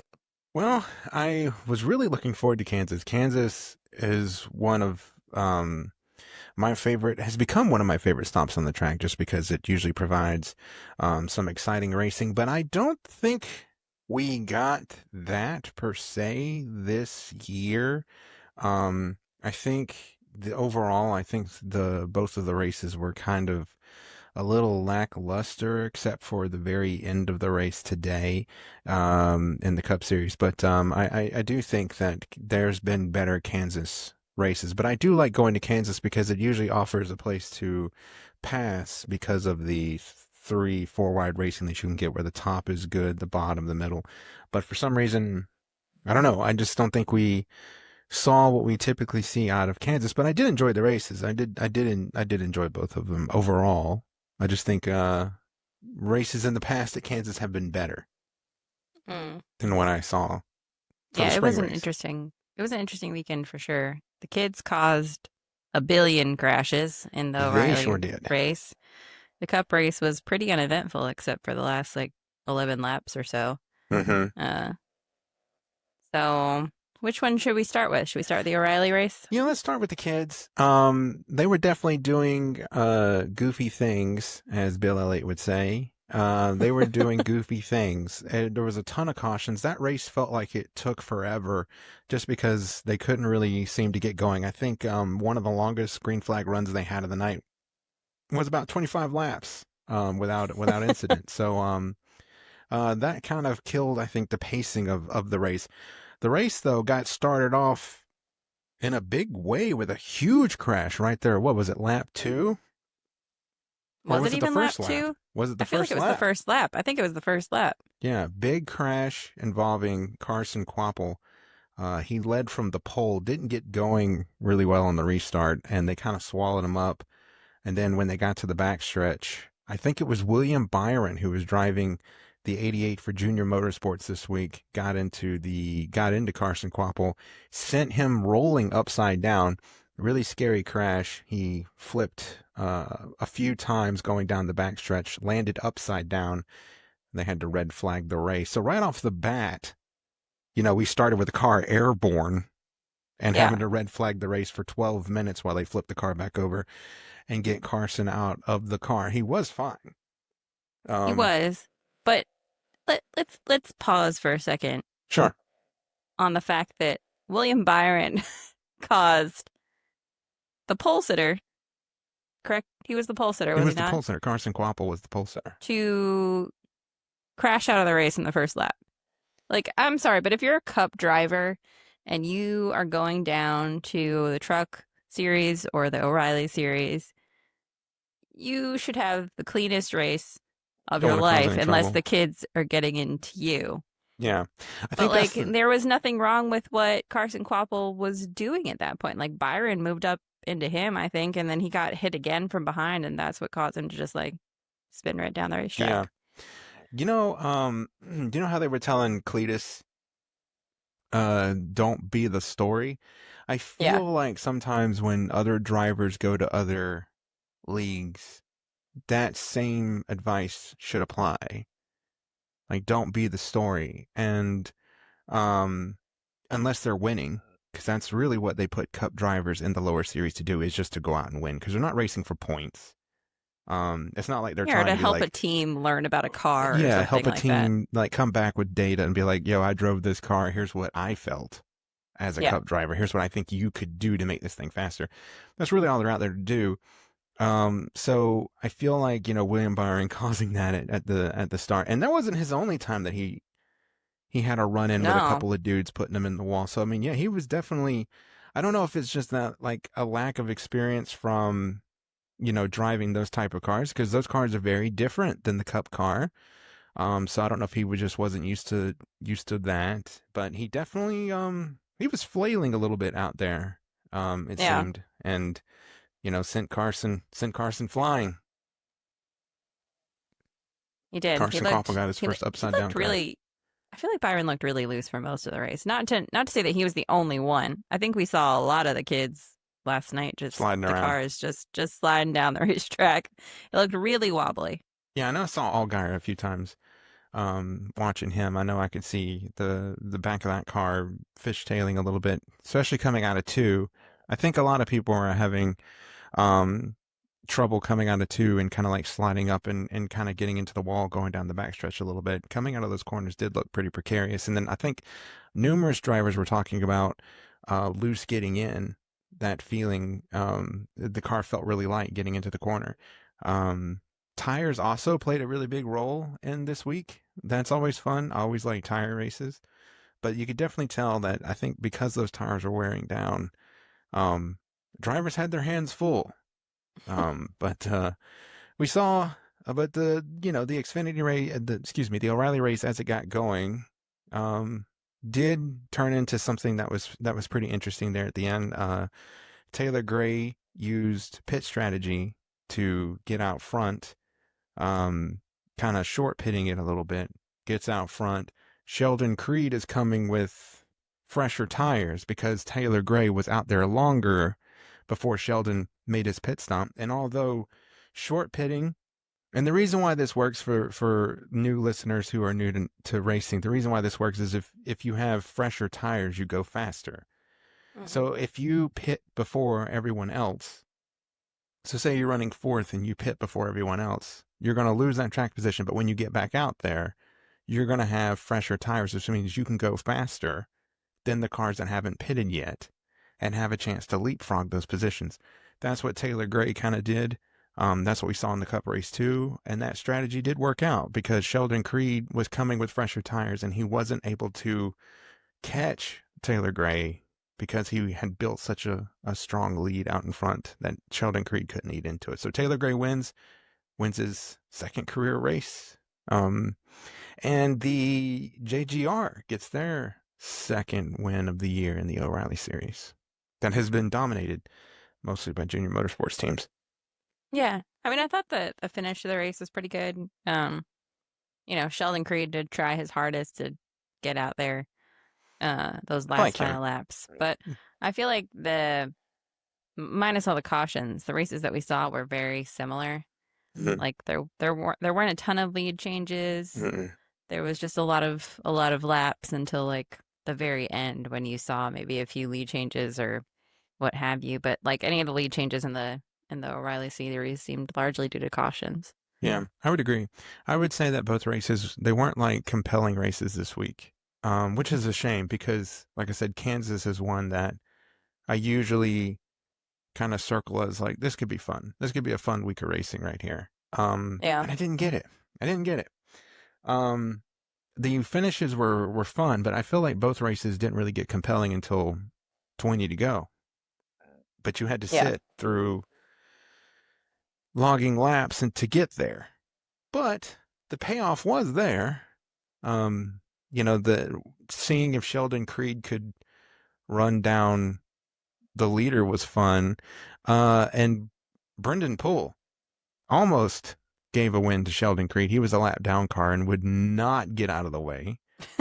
Um, Taylor Gray was really mad at the 44 Brendan Poole on the radio for not getting out of his way. I was kind of hoping he would talk a little bit about it in his post race interview, but he chickened out. I was telling you, I said I miss the old days of racing when they would have been like, was there? Because the reporter was clearly trying to get him to say it because he was like, was there any challenges out there that you were facing? Yeah. In the end, and the answer is yes. The 44, and I was telling you that I missed the old days because the old drivers would have been like, "Are there any challenges?" Like, yeah, the damn son of a bitch, 2 laps down over here trying to get. I put him in the wall. Like, I miss the old days, but Taylor Gray was like, "No, everything's great, everything's fine. We it was just, things were hard out there, but I stayed through it and persevered, and here we are with the win." It's like, come on, man. Talk about how much you hate Brendan Poole. Tell us how much you hate Brendan Poole. Like, Well, I suppose if you win, at that point, you're not really thinking about true. I the mean, yeah, you BS you had to win, so drive through to it's get there.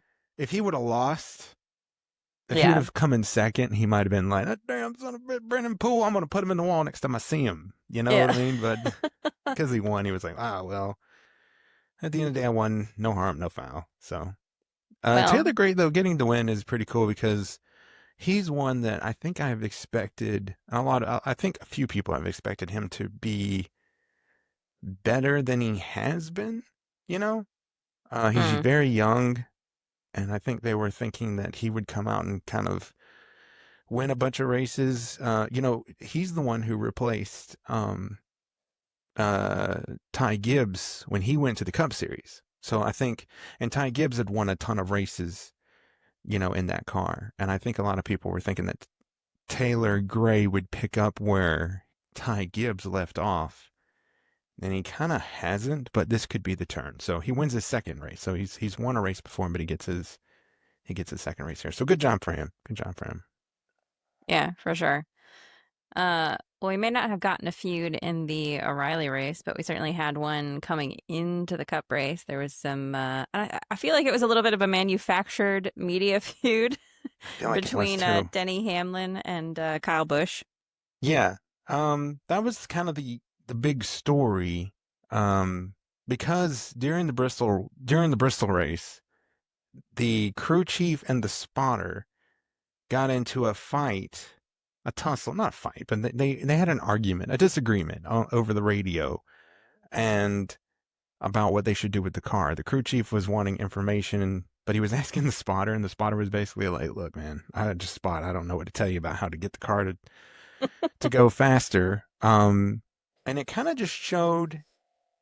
Listening to it, it kind of showed the problems with RCR that like no one over there, the morale is so low over there that no one's working together as a team.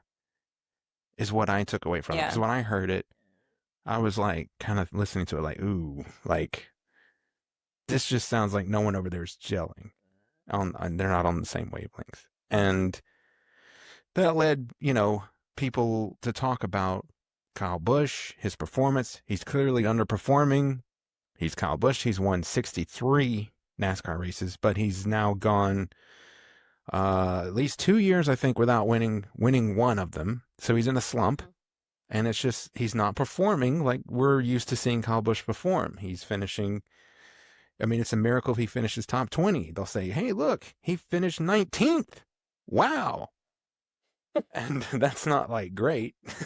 Like, you know what I mean? Like, um, and so Denny Hamlin, who arguably, even though he's, and I mean this with respect, probably the oldest current running driver out there, besides Kyle Busch, they're the two new veterans now, Yeah, which makes me feel old because I remember when they were both rookies.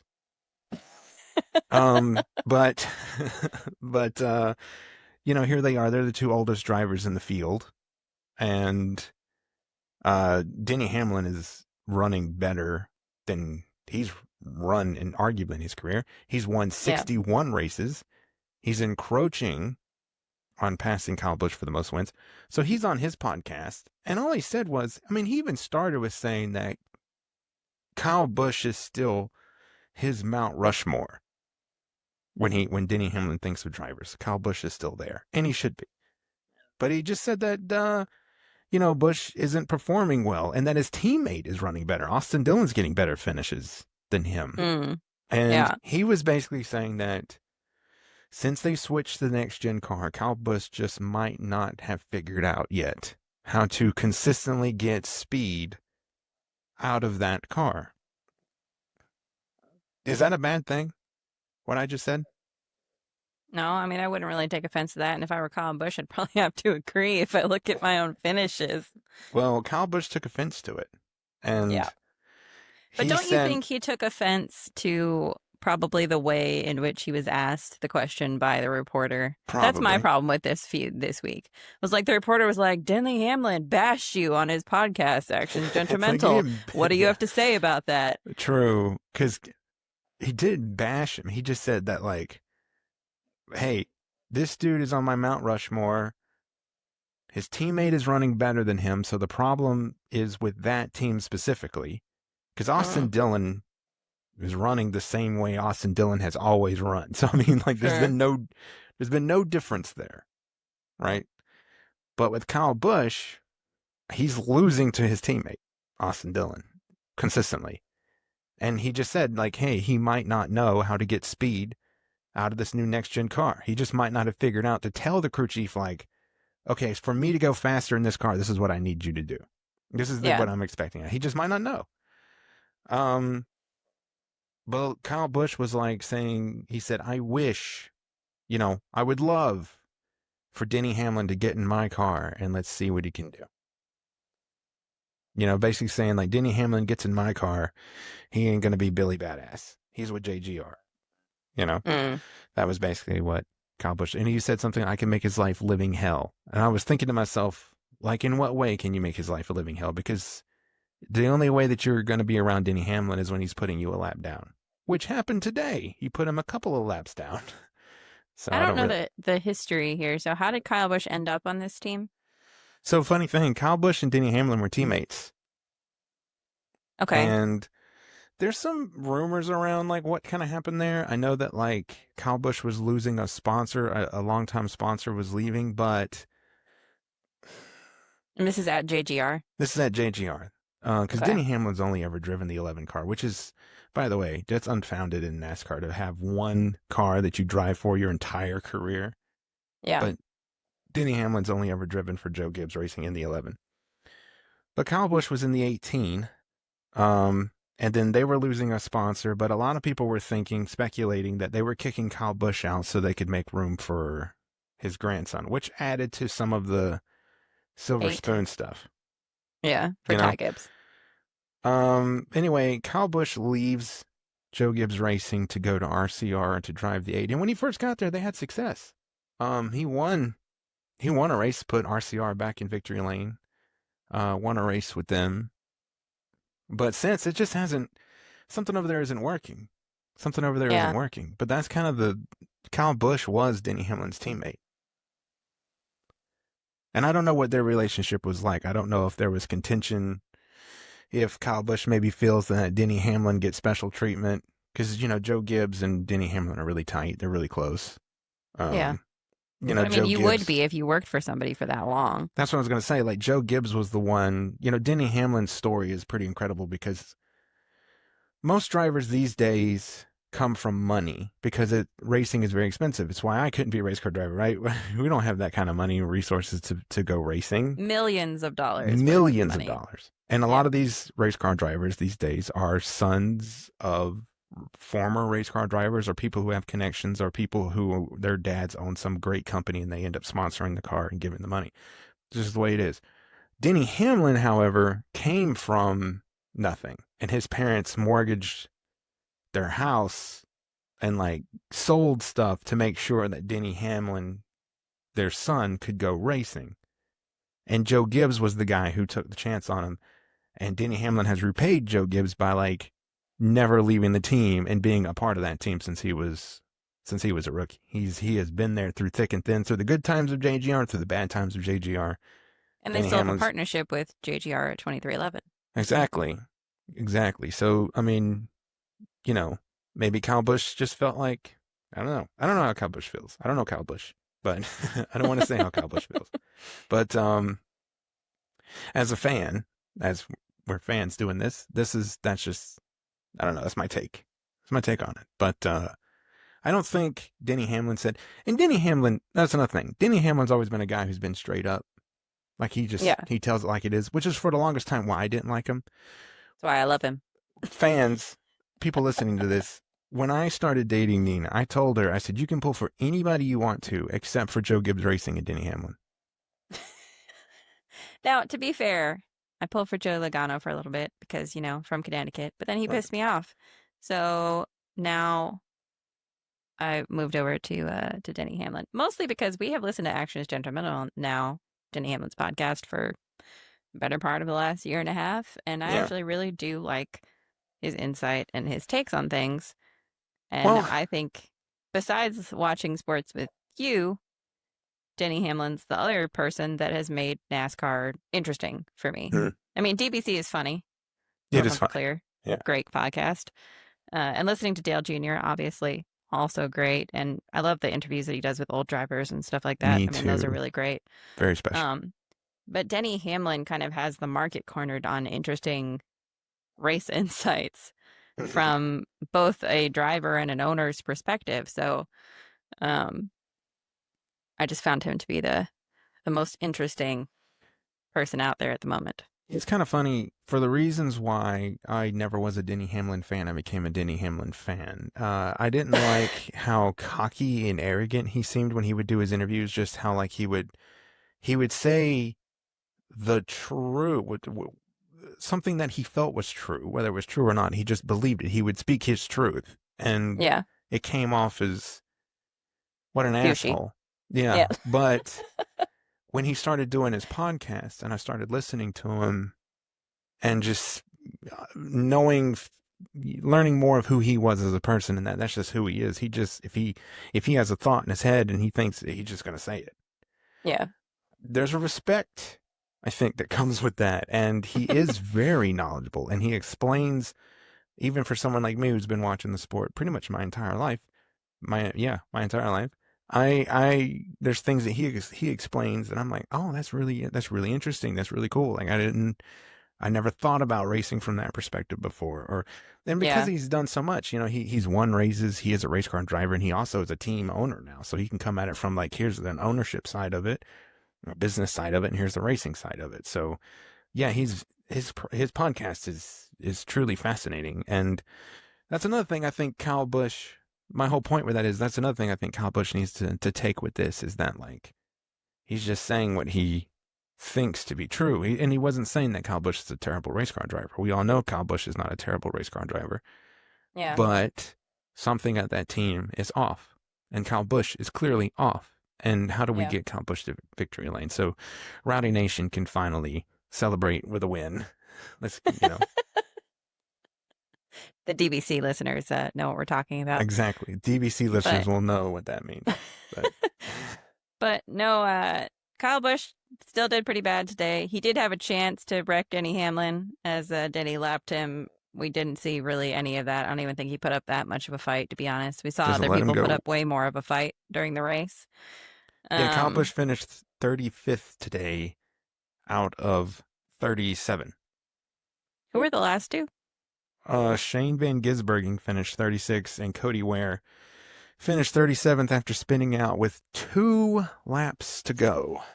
Where did Zillage finish, out of curiosity? Connor Zilic did rebound because he was running when the start of the He start of was the race. I made a literally comment. dead last. I know. I was like, look at Connor Zilic. He's running dead last. He ended up 29th. He finished ahead of Joey Logano. I tell you, Joey Sorry. Logano, that's another guy that's having What a rough season he's a having. rough year. Yeah. What is going on? Penske as a whole, though, Maybe like that hair was all the luck he had. Now it's gone. it's It's gone. not coming back. The luck is gone with it. Yeah. The funniest, this is a side note, but the funniest thing I ever saw at a race, I was going into the stands and there was a guy that was walking in beside me and he had this sign with him. and he had it on a stick, and he was holding it up, and he had a toupee stuck to it, and it said Joey Logano's hairpiece. It was the funniest thing I'd ever seen going into a race. All right, I know we're But ragging on Joey Logano, but Joey also has given us one of our favorite quotes of all time from racing during the yes, All-Star race last year, where they interviewed him afterwards and they said, you know, that was amazing. Like, how'd you feel or something? Like, we had so much fun. He was like, well, I'm glad you had fun, but I'm pissed off. that So, was amazing. They were like, "What'd you think of that race? That race was so much fun to watch." And he was like, "Well, I'm glad you had fun because I'm pissed off." which is still my favorite It is a thing to really funny say quote. anytime. We use that quite a bit. Yeah, Joey Logano, and I think Penske as a whole. I mean, because Ryan Blaney's been the only one at Penske that's been kind of carrying the Winning. flag, uh, which he typically is. But Yeah. except for today, he had a rough day. Penske had a rough day. The highest running Penske driver actually was Austin Cindric, who finished 12th. So Because Blaney got sent to the back because his pit crew fucked him yeah, Blaney's pit crew. yet again. Yet again, Blaney's pit crew. He's got the worst pit crew in NASCAR. It's documented. Television talks about it. Hmm. They did get a new jackman, who I think is coming from Josh Berry's team, if I heard that correctly. Just anyway, new jackman, but he could not be there at the race today for personal reasons. So they had another jackman, and they still had trouble in the pits. He ran over AJ Allmendinger coming out of the pits, but they didn't really have much of a problem. But they definitely No. struggled on one of the stops, and yeah, They just had kind of no, they up had there. another stop. I think you were out of the room. They had another stop where they needed something fixed and they had too many men over the wall, That's what it was. They according got to a penalty. NASCAR. Yeah. Damn, damn. So yeah, Yeah. Penske as a whole has been PSA struggling. to Roger Penske, please, for the love of God, just give him Joey Logano's pit crew. Yeah, I know they're really good. They're really good. They just don't have speed. No. Yeah, I don't know what's going on with Joey Logano, but and neither does Joey, I'm sure. But um, there's something is amiss because Something is. they have been running pretty poorly. But I tell you what, I tell you who's not running poorly, and that is pretty much every Toyota team. Yeah. Toyota, I think is sick of losing championships and not making the Final Four. And even though this year we won't have a Final Four, I don't think it's going to matter because I think Tyler Reddick's trying to win the championship before the playoffs even begin. Which it Um, seems like he's going to have a good shot at if I know. Michael Jordan keeps coming out to the races. He seems Yeah, to be the lucky charm. if I was 23-11, I don't. If I was Michael Jordan, I don't think I would go to every NASCAR race from now on because every time he goes to the track, they've won. They've won 5 races now with Tyler Reddick. 23-11 has. They've got the most wins. Um, I think they said that consistently. was a record, right? Like the Yeah, it's a most record races ever won in the first 10 races or something like that. since 1987. And I was trying to think of who that was, but I could not think of who that was that won all those races in 1987. That was 1 year before I was born. That might be something fun to look up, to see who that was. But I don't know who that was they were talking about. I was thinking in '87 who that could have been. That could have been um, Bill Elliott. It could have been Dale Earnhardt. It could be Darrell Looks like it Waltrip. was Dale Earnhardt. Okay, He I was about to won say 6 of the first 8 races, including 4 consecutive victories at Rockingham, Richmond, Darlington, and North Wilkesboro. those are some Dale Earnhardt tracks right there. Yeah. Hmm. But yeah, like I was trying to think of who that was, and a couple of names were running through my mind. Dale Earnhardt was one of them that was running through my because I was trying to think of '87, who was hot in '87. Yeah. Um, but yeah, it's incredible. I mean, because these races are so hard to win because of how competitive the field is now, and so the fact that 2311 has been able to come out, Tyler Reddick himself has been able to come out and win races. And let's not discredit, Bubba Wallace too has been running in the top 10, as well. So like the team as a whole has been doing good. Denny Hamlin's up front all the time too. And these are Toyotas. So Toyota right now is on the point. They definitely have figured something out. And going into the race, I told you I thought that Toyota was going to be strong. And when I picked my fantasy drivers, I put a lot of Toyota drivers on my, I put a lot of Toyota drivers on my fantasy this week. Um, and just I just felt like Denny Hamlin was the driver that I had picked to win. Yeah, Um, I thought he was going to win too. and for a minute there, I was thinking I was like, I look like a damn genius. But yeah, I just had a feeling that track just lends itself well. I thought Kyle Larson would be the one guy that could stop him because when it comes to running the wall, um, so this is funny. I when it comes to running the wall, like when it's tracks like Homestead or any place where the outside line, like as close as you can get to the wall on the outside line is the faster groove, I automatically Yeah. think to Kyle Larson. But I forgot how good Tyler Reddick also is at it. Yeah. Who's in a Toyota, and he showed that today for sure. But it was a really dull race, I think. Um, Yeah. Up until like you said, the last like 20 laps or so, it was it wasn't not compelling. all that interesting. Yeah. No, whoever got out front took off. There was Actually, no, didn't you kind of feel like even the announcers were struggling? Because there were periods of yeah, silence on today's yeah, they broadcast, didn't and know I what to was like, say. I, There was one point where they literally started talking about barbecue. Clint Boyer brought, they had nothing else to talk about. They were like, uh, there's this really cool barbecue joint that I liked as a Midwesterner. Do you guys want to try it? I've got some here. They cut away to them. They're just sitting there trying to like eat burnt ends or something. And it's like, this is great. This is great. Um, yeah, it was a dull race. It was a dull race, admittedly. Nothing was really happening. They got spread out. Nobody was passing. I think they tried to make something out of the tire strategy, but even that was like kind of non-existent. yeah, But the ending paid off. If you stuck around for that race, the ending really paid off. I'll paint the picture. So, Tyler Reddick, short pits, what a brilliant strategy that was. And he's able to leapfrog Denny Hamlin, Kyle Larson, Christopher Bell, um, and get the lead. But, no, excuse me, it was Denny Hamlin who short pitted.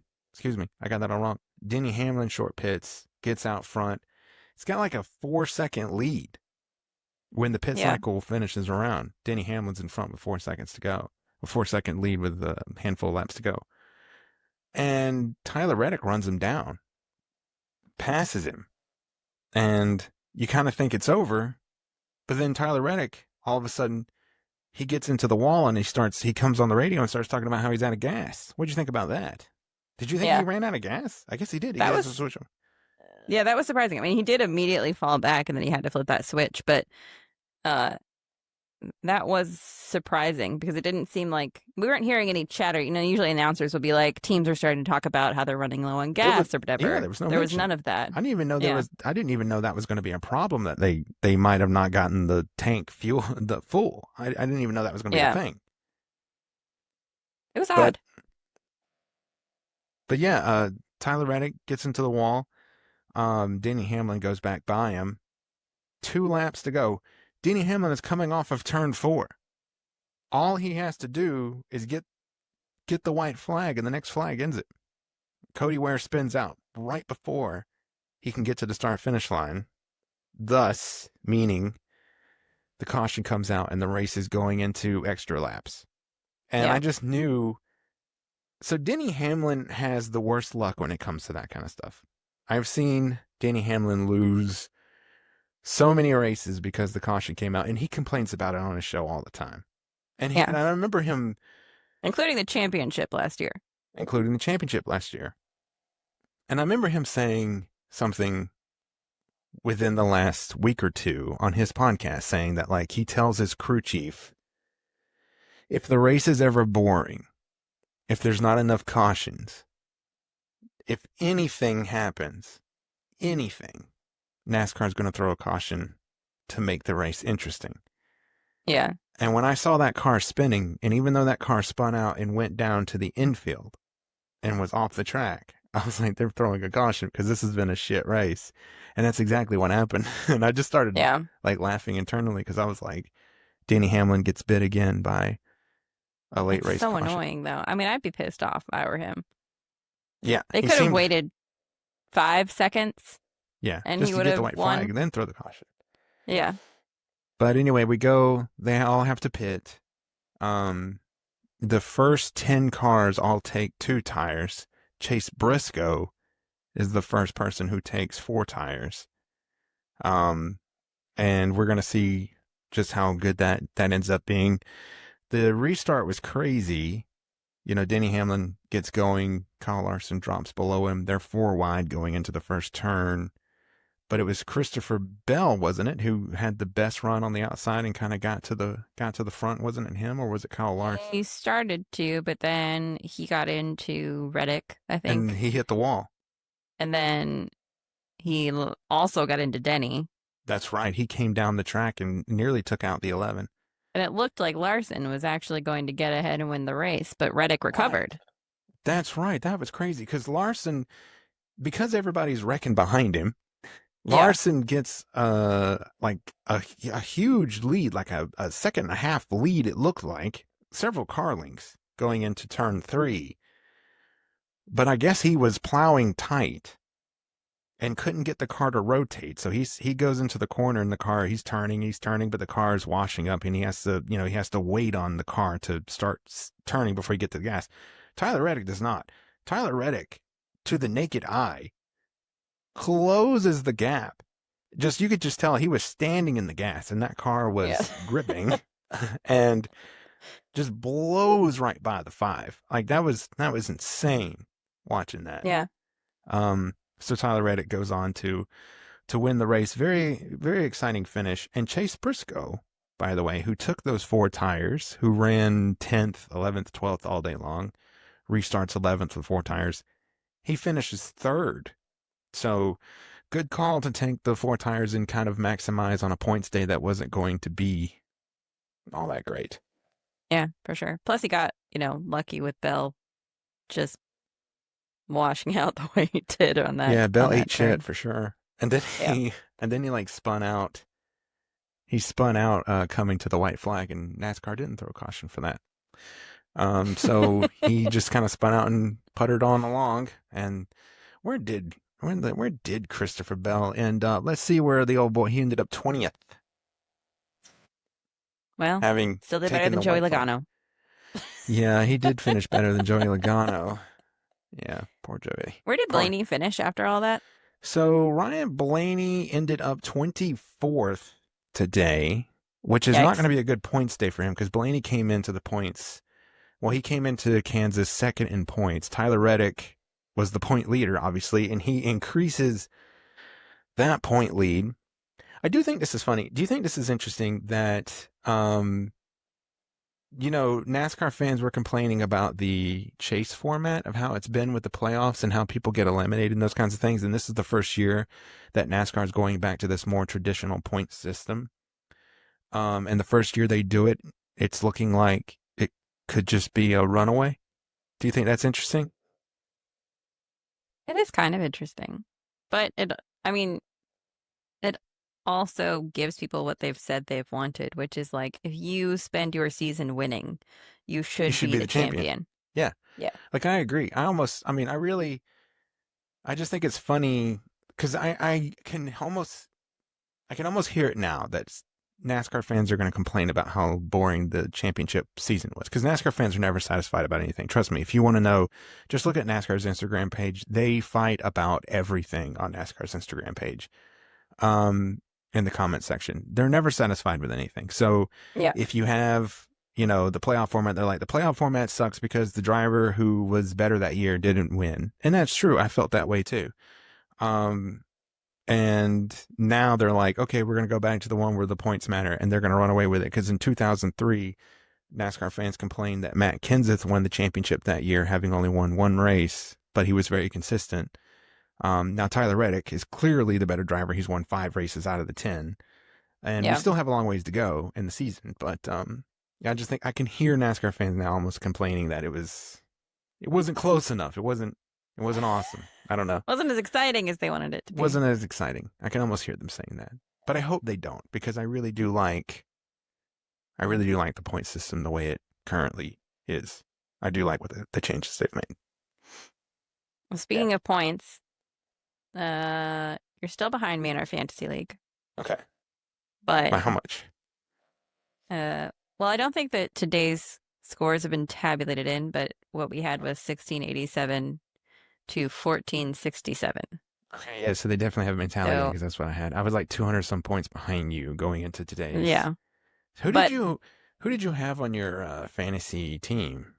Do you have that? let Let me me pull up mine too. guess. I had so today I had Tyler Reddick, I had Kyle Larson, I had Ty Gibbs, Bubba Wallace, and Carson Hocevar. And I had Ryan Blaney, I put him in the garage. Um, just because of the way things were going. I had Priest, Bubba, Ty Gibbs, Tyler Reddick, Denny Hamlin, and then I had Daniel Suarez in the garage. Yeah. I don't know if we So I both don't had think Tyler. today's going to be the day when you catch up, but Mm-mm. I'm running out of the drivers that I usually pick. That's So true. I'm going to have to make some interesting choices. Now, of course, next week we have Talladega, Dang. and it's going to be That's a gonna be a free for all. crapshoot. So I might just pick at random at I think Talladega, I will. to I be actually think honest. I might. I think for Talladega, I might spend some just picking some back marker dudes who I'm gonna assume are gonna miss the big one and get like their first top 10 finishes of the season and only top 10 finishes of the season. That's Yeah, kind of that might be what I try. Um, I did have so for the bonus points. Oh man, I lost this too. I put Ty Gibbs would have a better day than Bubba Wallace, which he did not. Bubba Wallace I had the picked better Bubba. day. Yes, he beat me there. I had Chase Elliott having a better day than Chastain. Won that. I had that too. I had Tyler Reddick beating Kyle Larson. Thank God. I won Same, that. as did I. And I had Ryan Blaney beating William Byron, which I did not have. And I had that too. So you beat me. So you did score bonus points on the Bubba Wallace Yeah, Ty Gibbs matchup. yep. Yeah. So I lost. I lost that too. Sucks. I can't get it right, man. Like I I can't said get it though, right. mid season here, we're gonna have It's gonna get some interesting. interesting times. We're gonna Yeah, have we're gonna have like battles between like Zane Smith and Connor Zilich. yeah. Riley Yeah. Herbst. Riley Herbst. Hey, can I talk about Corey Heim real quick? Corey Yeah, go Heim for it. had a really solid day. This is only like his second cup race. I think he's participated in second or third for sure. Um, ran really well at Daytona. He was in the Daytona 500. I think he got a top 10 there. Definitely ran up front. Was in the mix. And then today, he started pretty far back, but he finishes inside the top 15. All 2311 cars finish inside the top 15. So that organization is just on it, even when it comes to Nice. their B and C drivers. So Corey Heim, I think could be the real deal. And I hate saying that because every time I've said, or anytime anybody ever says that this driver is going to be the real deal, they never end up being that right off the bat. But I really do feel like Corey Heim could be, I mean, that kid could be the real deal because he won like 11 races last year in the truck series, wins that championship. Clearly has a lot of talent. The fact that he doesn't have a full-time ride this year is an absolute travesty. It's crazy. Um, you know, I was keeping an eye on how he would perform against Riley Herbst. And Riley Herbst finished 13th or something like that. So they're equal because I was telling you earlier that if I was 2311, I might punt Riley Herbst and put Corey Heim in that car. But Riley Yeah, Herbst is doing just about as good as Corey Heim did. But yeah, I'm but I'm he really does impressed with have Corey a Heim. ride every week. So Mm, what could Corey Haim do if he had a ride every week? I know. Be I think pretty he's insane. good. Yeah. Remember that name, kids. Corey Heim. Corey Heim. All right. Well, anything else you want to bring up before we call it? No, we got Dega. Um, Dega should be fun and wild. I'm thinking the Fords. This is the chance that they need because the Fords are always really really good at these type of tracks, and Ford has not performed in the last couple of weeks. So they really need probably something like this. But who knows what's going to happen at Dega? Cletus, I think, is going to be back running the ARCA series. He ran an ARCA this week at Kansas, was running in the top 10 when his engine blew. But it sounds like he was doing really well until that happened, and that's not his fault. Finching, let's go. So, but yeah, Dega should be fun. We might have to That's all take I got. bets on who causes the big one. Oh yeah, who causes the big one? I don't know.